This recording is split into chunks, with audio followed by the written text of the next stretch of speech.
भी परमेश्वर पिता का धन्यवाद करता हूँ कि प्रभु ने यहाँ लो मेरी सहायता की है, और आप सबों का भी धन्यवाद करता हूँ कि आप लोगों ने भी अपने समय को प्रभु की कला की हम एक साथ मिलकर अपने प्रभु की बड़ाई और प्रशंसा कर सकते हैं। हम अपने प्रभु का धन्यवाद करते हैं। आप सबों का भी मैं धन्यवाद करता हूँ। और विशेषकर जब वचन खुलता है तो बहुत सी बातें हमें अपने जीवन की दिखाई देने लगती है, और प्रभु बहुत सी बातों को मुझे और आपको याद दिलाते हैं। इस वचन को अपन बार बार पढ़ते हैं, सुनते हैं और जानते भी हैं कि पहला कुरिन्थी 6 अध्याय का 19 वचन कि क्या तुम नहीं जानते कि तुम्हारी देह पवित्र आत्मा का मंदिर है जो तुम में बसा हुआ है, और जो कोई और तुम्हें परमेश्वर की ओर से मिला है, ऐसा कह रहा है वचन। और नीचे वो लिखता है, उस पर मैं ज्यादा ध्यान दे रहा था कि और तुम अपने नहीं हो, ऐसा परमेश्वर का वचन। तुम अपने नहीं हो क्योंकि दाम देकर मोल लिए गए हो, इसलिए अपनी देह के द्वारा परमेश्वर की महिमा करो।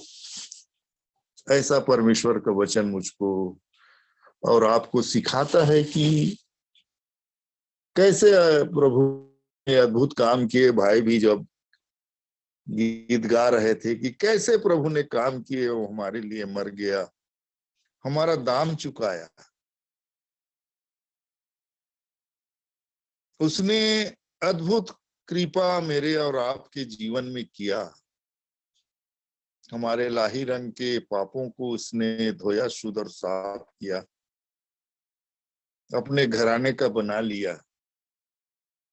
और जब मैं और आप उसके घराने के हो गए, उसके लिए पालक पुत्र और पुत्रियां हो गए, तब किसकी आज्ञाकारिता में हम जीवन जी रहे? सवाल इसका है। क्योंकि वचन सिखा रहा है कि तुम अपने नहीं हो। अब पहले हम मनमानी कर रहे थे, जैसा हमारा मन कर रहा था वैसा काम कर रहे थे, वैसे ही जीवन जी रहे थे। परंतु अब वो कहता है कि तुम दाम देकर मोल लिए गए हो। हमारे लिए, मेरे और आपके लिए दाम चुकाया गया है। अब मैं और आप कैसा जीवन जीते? बहुत सी बातों को जब मैं इन वचनों को देखता हूं कि वो प्रभु मेरे और आपके जीवन से क्या क्या चाहता है। कि क्योंकि तुम दाम देकर मोल लिए हो, इसलिए अपनी देह के द्वारा परमेश्वर की महिमा करो। अगर मैं और आप दाम देकर मोल लिए गए हैं तो हमारे इस देह के द्वारा परमेश्वर के नाम की महिमा होना चाहिए। ये चीज परमेश्वर का वचन मुझको और आपको सिखा रहे हैं। हम जानते हैं, हम प्रार्थना करते हैं और गवाहियों में बताते हैं कि कैसे प्रभु ने मुझे और आपको बचाया है, कैसे अपनी नजदीकी में उसने बुलाया है। अब मुझे और आपको क्या करना है, इसको परमेश्वर का वचन मुझको और आपको सिखाता जाता है। इसलिए मैं परमेश्वर पिता का धन्यवाद करता हूं। है कि तुम दान देकर मोल लिए गए हो, है ना, इसलिए तुम अपने नहीं हो, ऐसा परमेश्वर का वचन बताता है। फिर जब आप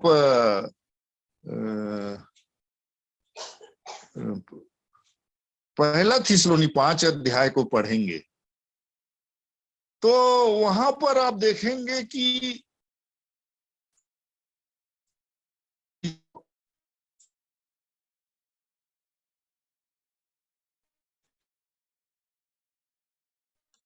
लगता है कि इंटरनेट में कुछ डिस्टरबेंस है।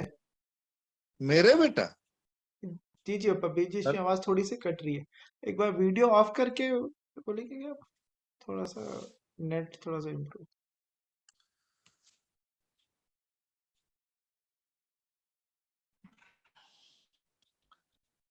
अ, 5 अध्याय उसका मैं 4 वचन से पढ़ रहा हूं। अब आवाज ठीक आ रही है? जी पापा। हाँ, तो यहाँ देखे 4 वचन से क्या कहता है वो। पर हे भाइयों, तुम तो अंधकार में नहीं हो। वहां पर मैंने और आपने देखा, वहां पर वचन मुझको सिखा रहा है कि तुम अपने नहीं हो, पर दाम देकर मोल लिए गए। यहाँ पर परमेश्वर का वचन मुझसे कह रहा है, पर हे भाइयों, तुम तो अंधकार में नहीं हो कि वह दिन तुम पर चोर के समान आ पड़े, क्योंकि तुम सब ज्योति की संतान और दिन की संतान हो। यहाँ पर मुझको परमेश्वर का वचन क्या बता रहा है? कि मैं और आप ज्योति की संतान हैं, अंधकार के नहीं हैं। अंधकार के काम अब मेरे और आपके जीवन में नहीं रहना चाहिए, है ना? तो यहाँ पर कैसे बता रहा है? क्योंकि तुम सब ज्योति की संतान और दिन की संतान हो। हम न रात के हैं न अंधकार के हैं, इसलिए हम दूसरों के समान सोते न रहें, पर जागते और सावधान रहें। यहाँ पर देखिएगा, इफिसी का भी 5 ही अध्याय में हाँ,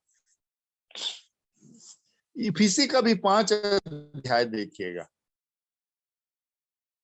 यहाँ पर कहता है 5 अध्याय का, मैं 8वां वचन को पढ़ रहा हूं। इफिसी 5 का 8 वचन को, क्योंकि तुम तो पहले अंधकार थे, अंधकार में थे नहीं बोलता है यहाँ पर। यहाँ पर परमेश्वर का वचन मुझको और आपको बोल रहा है, क्योंकि तुम तो पहले अंधकार थे, अब प्रभु में ज्योति हो।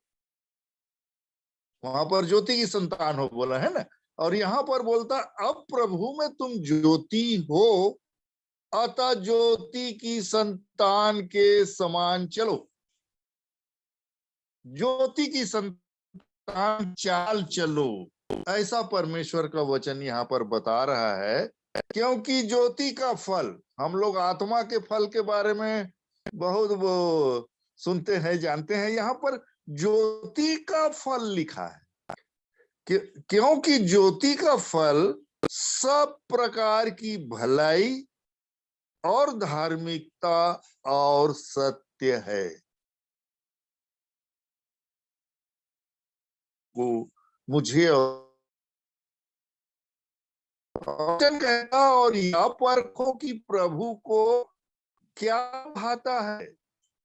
अंधकार के निष्फल कामों में सहभागी न हो, वरन उन पर उल्हाना दो, क्योंकि उनके गुप्त कामों की चर्चा भी लाज की बात है। ऐसा आगे आप वचन को देखेंगे तो लिखा है कि निर्बुद्धियों की नहीं परंतु बुद्धिमानों की नहीं चाल चलो। ऐसा परमेश्वर का वचन यहाँ पर मुझको और पहले तो तुम अपने कहता है का वचन, तुम ज्योति हो, परमेश्वर का वचन वचन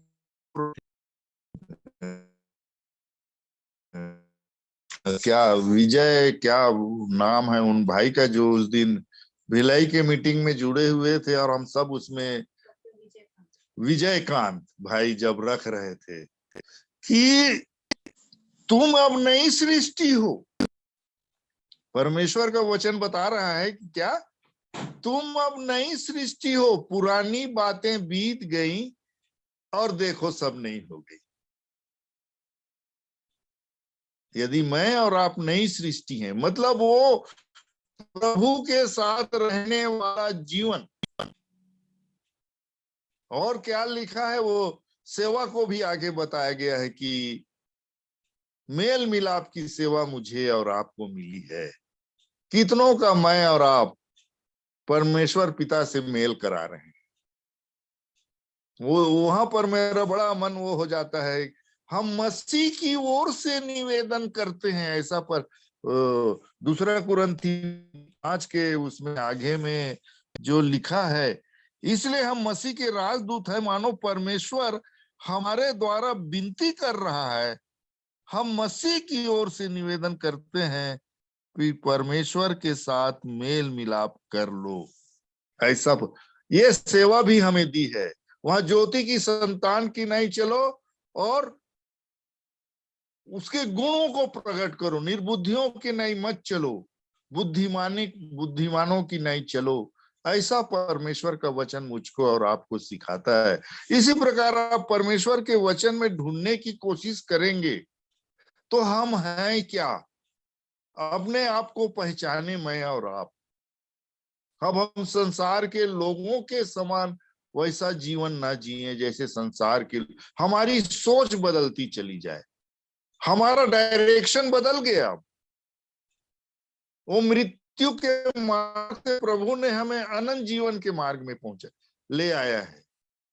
अब हम कैसे दौड़ रहे हैं, कैसी चाल चल रहे हैं, कैसा हमारा जीवन है, दूसरों के लिए मैं और आप आशीष के कारण है या नहीं, देखना पड़ेगा मेरे और आप।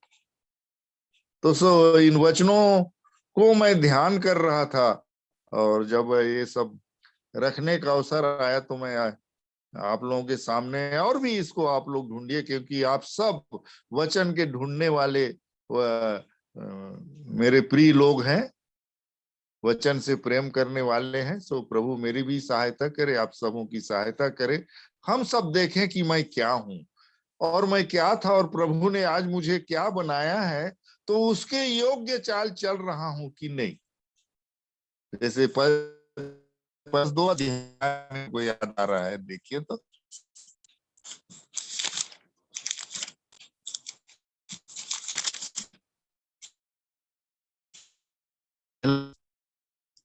वहां पर ऐसा लिखा है, उसका 9 वचन को पढ़ रहा हूं, पहला पत्रस 2 अध्याय के 9 वचन को। पर तुम एक चुना हुआ वंश और राजपदधारी, याजकों का समाज और पवित्र लोग और परमेश्वर की निज प्रजा हो, इसलिए कि जिसने तुम्हें अंधकार में से अपनी अद्भुत ज्योति में बुलाया है, उसके गुण को प्रकट करो। अंधकार में से ज्योति में बुलाया है, तो ज्योति के गुणों को तुम प्रकट करो, ऐसा परमेश्वर का वचन बताता है। और 10वां वचन कहता है, तुम पहले कुछ भी नहीं थे, पर अब परमेश्वर की प्रजा हो। तुम पर दया नहीं हुई थी, पर अब तुम पर दया हुई है। प्रभु सहायता करे मेरे और आप। बता रहा है, तुम पहले कुछ भी नहीं थे, पर अब परमेश्वर की प्रजा हो। मैं हूं या नहीं हूं, इसको देखना पड़ेगा। इसके गुणों को जब तक मैं और आप प्रकट नहीं करेंगे, ज्योति के गुणों को प्रकट नहीं करेंगे, सिर्फ बातें करेंगे, तो इससे कुछ लाभ नहीं होगा। सो आजकल जो बार बार मैं और आप अपने जीवन को वचन के आईने में रखकर चेक करते हैं, अपने जीवन को देखते हैं कि इस वचन के अनुसार मेरा जीवन है या नहीं है। ये अद्भुत बात है, और उसमें प्रभु मेरी और आपकी सहायता करता है। वो कहता है कि मैं जगत के अंत तक सदैव तुम्हारे साथ हूं। मैं कहूंगा, मैं बनाऊंगा, मैं ले चलूंगा, मैं तुम्हारी अगुवाई करूंगा। ऐसा महान परमेश्वर है। इसलिए मैं और आप परमेश्वर पिता का धन्यवाद करते हैं कि जबकि उसने अद्भुत ज्योति में मुझे और आपको बुलाया है, तो मैं और आप उसके गुणों को प्रकट करें। प्रभु हम सबको धन्यवाद।